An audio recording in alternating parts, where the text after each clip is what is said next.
All right, so can't be here today, so I thought I'd make you a little video just to make sure you're up to date on everything you need to do before you have to do those worksheets.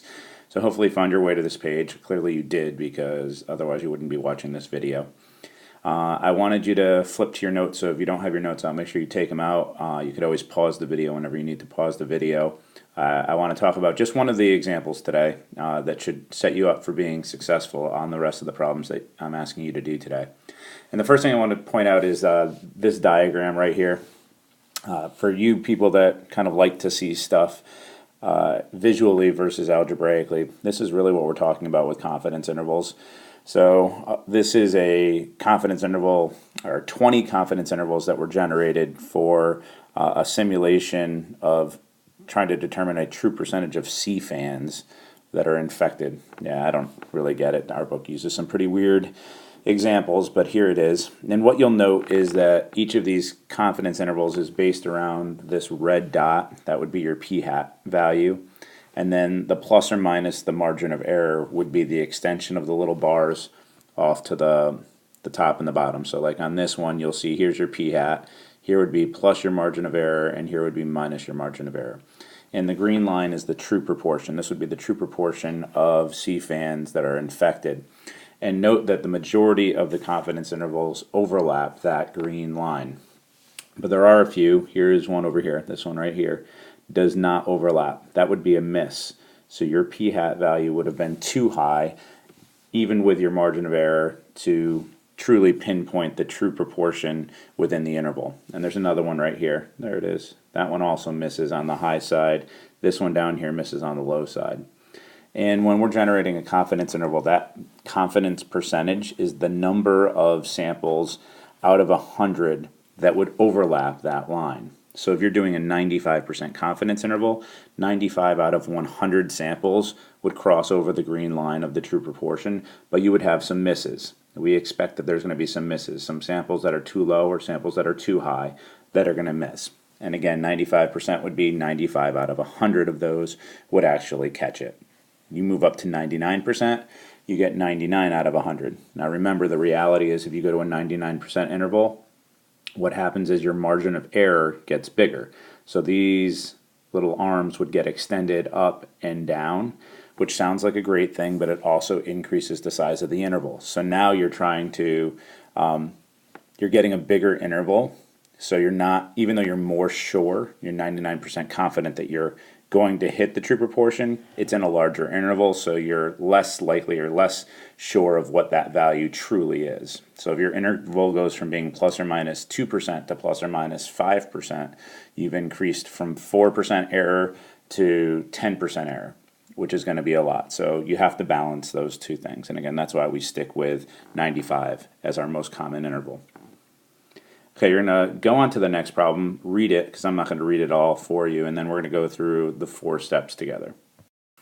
All right, so in this problem, part A asks you to see if using the normal model for the sampling distribution of a sample proportion would be appropriate. And this is our ISIS check, our 4 checks for independence, simple random sample, 10% rule, and success failures. So in this problem, I think it's fair to say that, yes, in fact, phone calls and responses to the 354 people that were contacted had no effect on each other. So there's no reason why one person's response would affect another person's response. So yes, I think we're fairly confident of the independence here. Is it a simple random sample? Well, in the problem, it specifically says that they randomly selected parents in Colorado. So I would say, yeah, this is given. Again, they're probably not going to say simple random sample, but randomly selected parents is a simple random sample, so I think we're good there. In terms of population size, our n being greater than or equal to 10n condition, we would need n to be greater than or equal to 10 times 354. Are you confident that the number of children in Colorado that play wheeled sports is greater than or equal to 3540? I think so. Colorado is one of those outdoorsy states, so I'm pretty confident in that. And then the success failure condition. Now on this one we need NP hat and NQ hat both to be greater than or equal to 10. And NP hat is just the number of people who said that their kids actually wore a helmet. That's the 162. So clearly greater than or equal to 10. And then the complement of that, the rest of the people that didn't wear the helmets, is just 354 minus 162, or 192. That would be your NQ hat, and that is also greater than or equal to 10.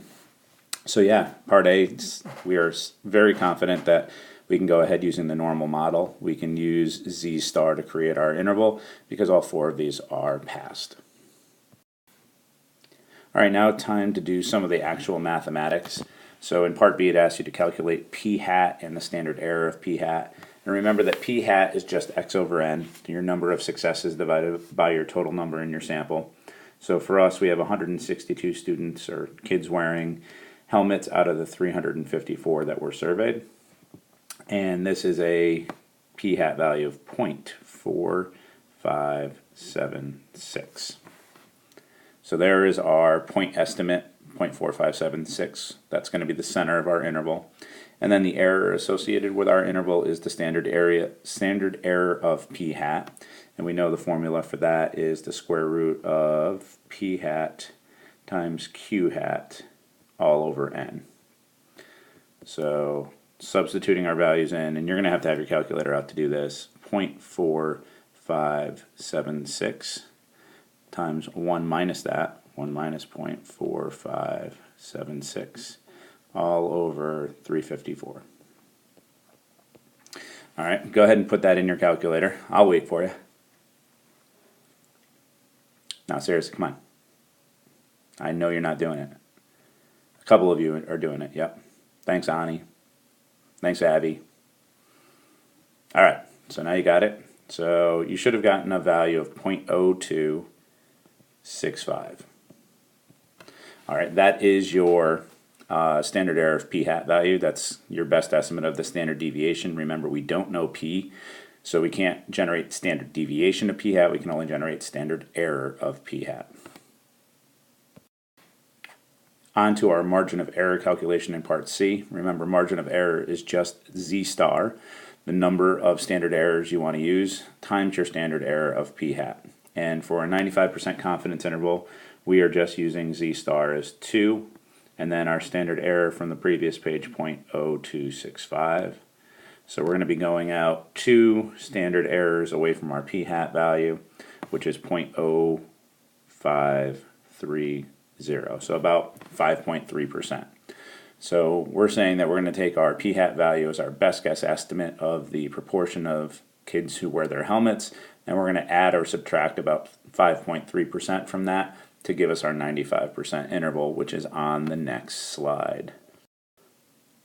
So here we are. We're ready to generate our interval. So remember, our interval is simply p hat plus or minus that margin of error that we just generated.